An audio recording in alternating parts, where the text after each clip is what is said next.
Hello, and welcome to the Project Elected podcast. Project Elect is a nonpartisan nonprofit whose goal is pretty simple. We want to get more Latter-day Saint women involved in public service. On this podcast, we interview amazing Latter-day Saint women who are involved in public service. Hi, my name is Audrey Perry-Martin. I'm the founder of Project Elect and the host of this podcast.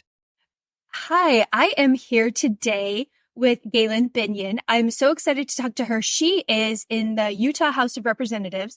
She represents an area near Salt Lake, Cottonwood Heights, and she has been in the legislature for about 4 years. We get to talk to her about more than just running for office, but also being an elected official. So Gay Lynn, thank you so much for being with us today. Thank you. I'm so glad that you have this podcast. Yeah, thanks. So I am wondering, what's your story? How did you end up running for office? Is this the first office you've held? Tell us a little bit about your journey and what got you here.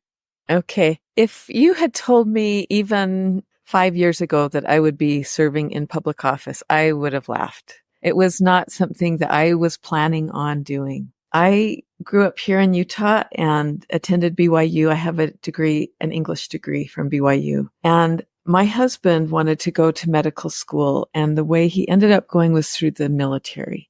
So he served in the Air Force for 26 years.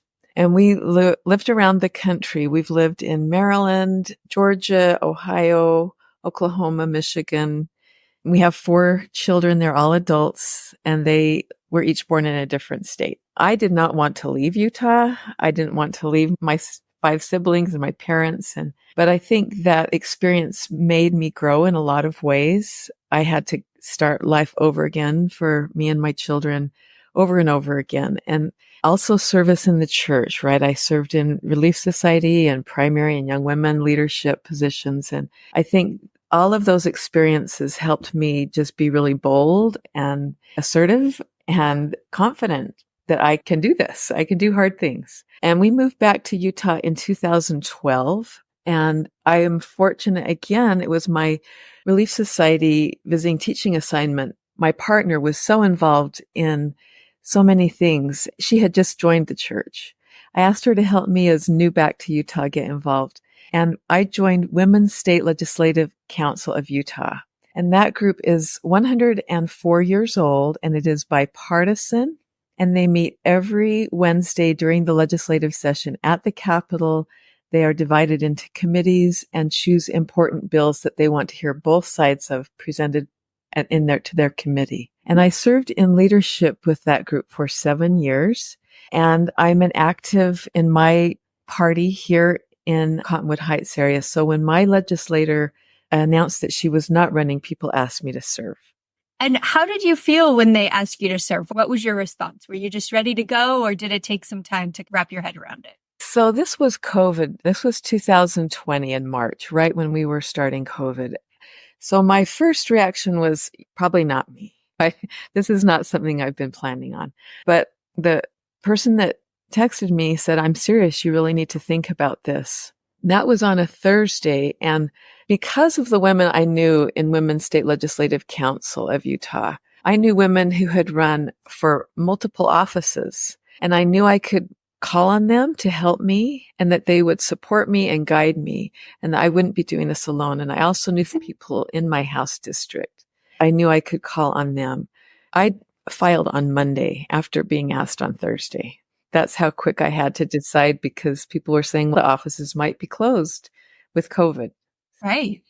Yeah. Okay. So it was literally right when everything was starting to shut down, and that kind of sped up your decision. Yeah. What was it like campaigning for the first time during COVID? I can't imagine it was a normal campaign experience. We had a lot of discussions about what was best, and really we were getting advice that it was different in different sections of Utah of what was considered okay.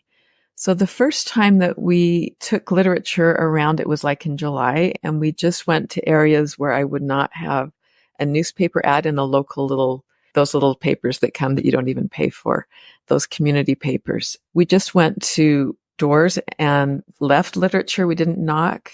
And I had 26 volunteers in 2 days. And then in August, when we had our signs to put up and we were going to go knock on doors, because now our protocol was to knock on the door and step back so that we were not close and we could be wearing a mask.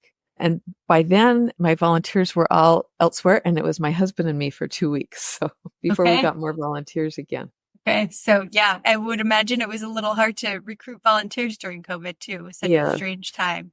So did your family react when you decided to run for office? It sounds like they didn't have a lot of time to really think about it because you didn't have a lot of time to think about it. But what was their reaction when you told them, I'm going to run for legislative office? So I admire women that are serving with me in the House that have young children. 2 of my colleagues will have had having pregnancies or have new babies in the House. I could not have done that. My husband serving as military and as a physician, and he's a workaholic. So for me, our children were grown when this opportunity came, and my husband was supportive, and the rest were adults. So I said, this is what I'm going to do. And no one screamed. So. And it sounds like your husband was out there knocking doors with you too. So yes. That's fantastic. Yeah. So when you decided to run, you mentioned you knew some women who'd run before, but how did you gather a team around you? How did you decide these are the people who I want on my campaign team and that you can count on? I think a lot of us wonder why we need political parties. It seems like they're causing so much division and we wonder what their purpose is. But really, when you are a candidate, you need that political infrastructure of a party. And that's why we see like United Utah and other parties that are trying these other third parties. They don't have a House district with precinct officers. Our House district is very active in my party. And so I immediately called on the House district officers to help me. I called on my neighbors who were precinct chairs and already involved to help me. It costs a lot of money to run a campaign if you have paid staff in your campaign. And so I kept asking people to be a campaign manager for me. And finally, someone suggested someone who had run for city council the year before and had lost by a very small percentage in my city. And she agreed to be my campaign manager and did it for free. And so I have never paid staff. I had one volunteer intern the year after I ran who helped me with research, and I paid her later. But I have not had paid campaign staff. And that's partly because I live in a great area where there are more people with time and resources to volunteer. I have colleagues that live where people are working, everyone's working 2 or 3 jobs to get by. So I'm fortunate to be in an area, and I realize that, and I thank my volunteers because they make this campaign year again much easier because I'm not doing this alone and I don't have to raise as much money because we all work together. Yeah, that's fantastic. And that is a great position to be in if you have people who you can count on who are volunteers who aren't asking to be paid. And I don't think a lot of people have that ability to do that. So that's great that you inspired people to follow you too. For no money, they're doing it for the right reasons, right? So have you had any experiences while running for office that kind of affirmed that what you were doing was consistent with what God wanted you to do, with your potential? And did you ever question whether it was the right thing to do for you? I really appreciate organizations like Women's State Legislative Council of Utah and League of Women Voters and Mormon Women for Ethical Government. There are so many great organizations out there that are nonpartisan and that will just help us as citizens learn and get connected with other people and become more involved. And so during that process, I also became a volunteer for Moms Demand Action for Gun Sense. And I had an experience there on our lobby day with one of our currently serving legislators. I don't think he remembers the interaction that our small group had with him. Maybe he didn't feel this way, but I interpreted our interaction with him really negatively, like he was bullying young women in our group. That helped me be secure in knowing that I was needed and that it was time for me to step up. Again, I love people. And I think that comes from my understanding of the gospel, that we are all children of God and that we are all connected, equally loved by Him, all people on this earth. That gives me great energy to want to make our world a better place for all of us. That's how my testimony or my identity as a daughter of God helps me have the courage and stamina to keep serving. You talked about an interaction you had with the legislator who was maybe not kind to some of the women in the group, and that kind of inspired you to want to run. Do you think more women need to run for office? Why is it important for women to be in elected positions? So there is a lot of research that shows that women don't speak up enough until there are like equal numbers of them in a room. And in many of the committees where I serve, I am the only woman, or maybe there's two of us. We will be stronger voices when there are more of us. That's just what the research shows. It's not because I'm a weakling. It's because maybe the men listen better too. Maybe that's part of that research, that when there is an equal number of us in the room, that we're more empowered. And our values are just different than men's. One of my strong memories from my service on Women's State Legislative Council is we had someone come and speak about clean air, a clean air bill. And after that person spoke, there were women from both parties out in the hall to talk further, because both parties, the women valued clean air. They know that matters for their children's health, for their health, for everyone in their community's health. I don't see the men running after some of the issues that I know we as women are ready to really work on, like right now, housing. I think that women's values are different than men's, and across the aisle, we're ready to work on issues that matter to our families. Yeah. And I really like the studies you brought up about how women speak up better when there's more women in the room. And they do have a different perspective, different life experiences, different issues that they're concerned about that are important. And we need more women in the room so that they can speak up and be heard. Why do you think women, and especially Latter-day Saint women, don't often want to run for office? Because I think studies have also shown that when women run, they win at the same rate as men, but there's just not as many women running. Why do you think that is, and what can we do about it to help encourage? So again, I think for women in our church especially, not enough of us are even taking that first step of joining one of these nonpartisan groups, or serving on a board or a commission, or getting involved further than like PTA. And I think that is crucial to seeing how things work and to realizing, wow, I could do this. It's not that people I know are doing this. It's not that strange. And I think that when I was on Women's State Legislative Council, the president, when I joined, was a member of our church. But I looked at the rest of the group and felt like really we're about half the state, and we're not well represented on this council. And I also feel like that's a problem within our church. There were women from other churches who were sent to that group and asked to come back and report to their church about what was happening at the state capitol. They were like representatives from their church to come back and talk about issues. And I think maybe it's, at least in Utah, the church is the predominant faith, and they don't want to be too involved. But it's to the point where, like, after COVID, I asked my bishop if I could stand up at a Memorial Day gathering and just introduce myself to the ward again, because we invite the whole community to our Memorial Day gatherings, and just introduce myself. And we also in our ward have a school board member and a past mayor, and just like all of us stand up to say, we're serving you, we're your elected officials. And he didn't even want me to do that minimal step. So I think in a way our church culture pushes politics and civic engagement so far out of the picture. And we know, because I've served in all of the church organizations, those church callings can be really demanding and take up our time so that we feel like we can't give more.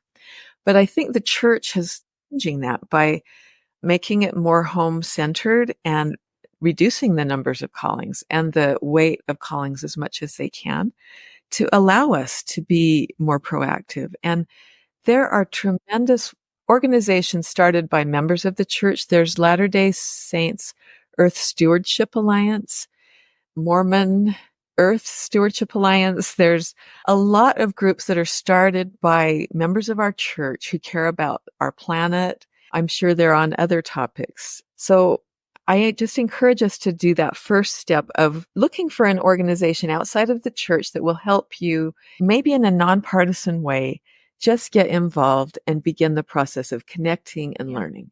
I love that. And I think it's so true. We have on our Project Elect website, we have all these quotes from church leaders and quotes from the handbook where it basically says, we encourage you to run for office. We encourage you to get involved civically. We encourage you to serve in your community. And yet the culture, what we're being told in the culture doesn't always align. And so I feel like we need to get the message out there that yes, this is okay to do. You can run for office. You can be on boards and commissions. It's just another way to serve beyond your family and your church that's going to help your whole community, helping everyone, and not just serving in the church, but serving our community.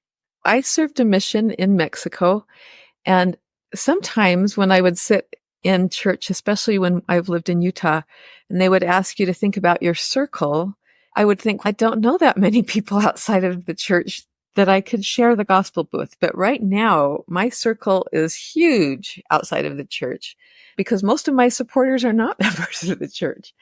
And so I am having more interaction and more opportunity to be an example of what a church member can be and to have relationships that could lead someone to want to know more about the church in a positive way. So it's a great way to be a missionary, to step outside of that normal routine and get out there in a new way. That's such a great point. And I think we'll have more success as a church bringing people the gospel if they can see that we're doing good. Yeah. I mean, a lot of times that's people's first exposure to our church is, you know, the humanitarian stuff or the people serving. And if we're just insulated in our wards and our stakes, then we miss out on so many opportunities to share the gospel and not even overtly share it, but just get people more comfortable with the idea. So have you faced any negative campaigning? A lot of times when we're talking to women, they're concerned about running for office because they don't want to deal with all the negativity that comes with so many campaigns. We do live in a world where politics gets really nasty pretty often. And do you have any advice on how women can deal with that and approach that and just how to overcome that barrier? So I have a great district. When we go door to door, I have not had any negative interactions myself. My husband has had one or two. I think maybe people are nicer to women, at least in my district. I also think it's the tone that I set and the work that I do to try and really engage. During COVID, I supported masks in our schools. Again, my husband's a physician and research was showing us that with time that it was an airborne disease and that everyone wearing masks cuts down on that disease spread. But I made the effort when I have constituents that disagree with that, and I made the effort to meet with them, to have calls with them, to really understand and respect their point of view.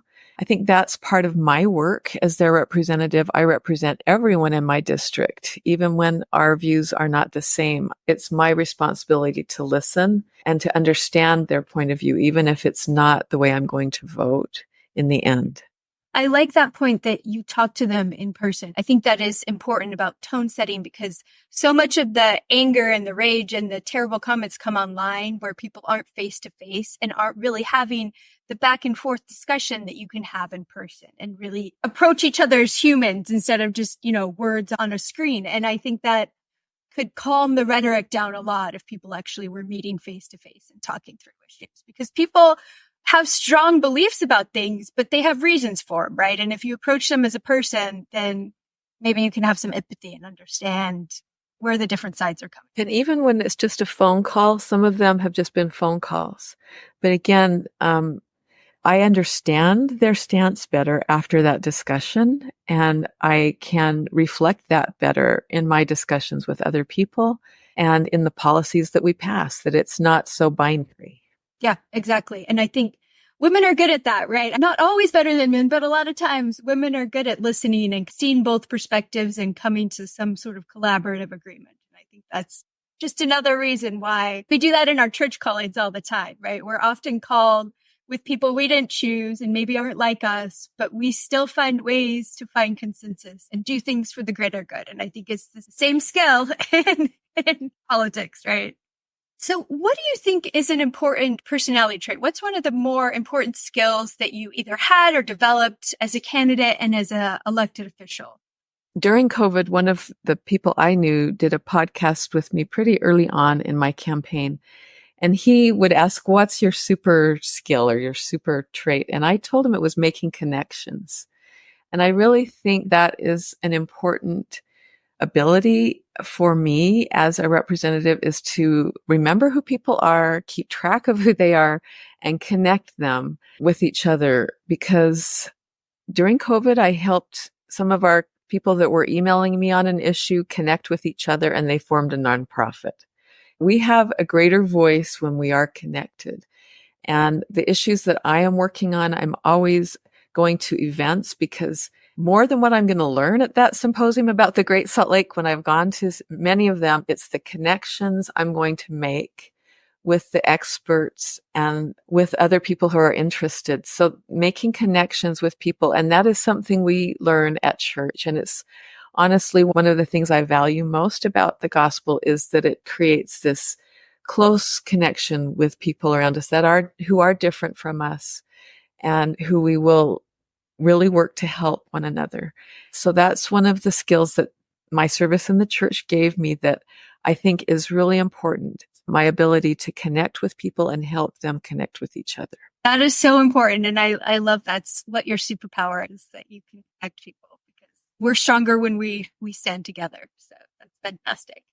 So one of the primary purposes of this podcast is to encourage at least one woman to run for office, to actually jump in. How would you try to convince a woman to do that, a Latter-day Saint woman, that she can do this and that it's time and she's needed? I think we really are at a crisis point in our country for education, for our environment, and really for democracy. And so if you have the inclination to do this, if someone is asking you to do this, we're past the filing deadline here in Utah. So my ask for you is to get involved. Look on your state's website and see if there's a place that you can look for boards and commissions and volunteer for one of those.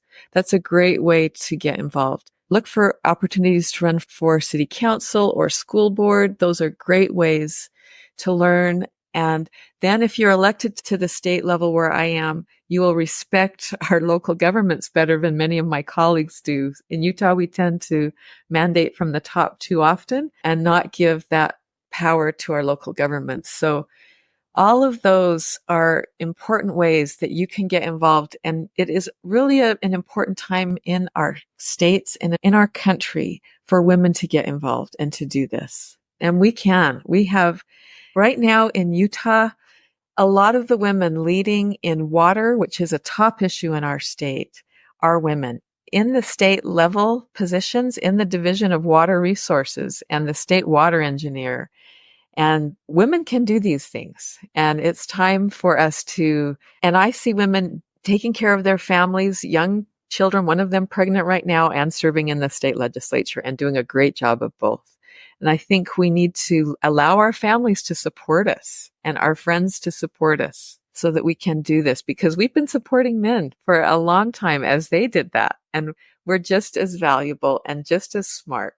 Absolutely. I love that. And although the filing deadline is passed for the bigger offices in Utah, there's next year, like you said, Right. with all of the municipal offices. And then other states like California, for example, still has filing deadlines for nonpartisan offices that are coming up. So there's plenty of things, depending on where you live and what you're interested in, that you can still get involved in and help candidates and just be on boards and commissions and figure all of that out. Gay Lynn, it has been a delight talking to you and getting to know you. Thank you so much for taking the time to be on our podcast. Thank you. Again, I think this is such an important topic. Thank you. Thank you all for listening to the Project Elected podcast. For free resources and materials, head over to projectelectwomen.org. We're also on Instagram and Facebook as Project Elect Women. We'd love for you to subscribe, rate us, or give us a review on iTunes. So until next time, thank you.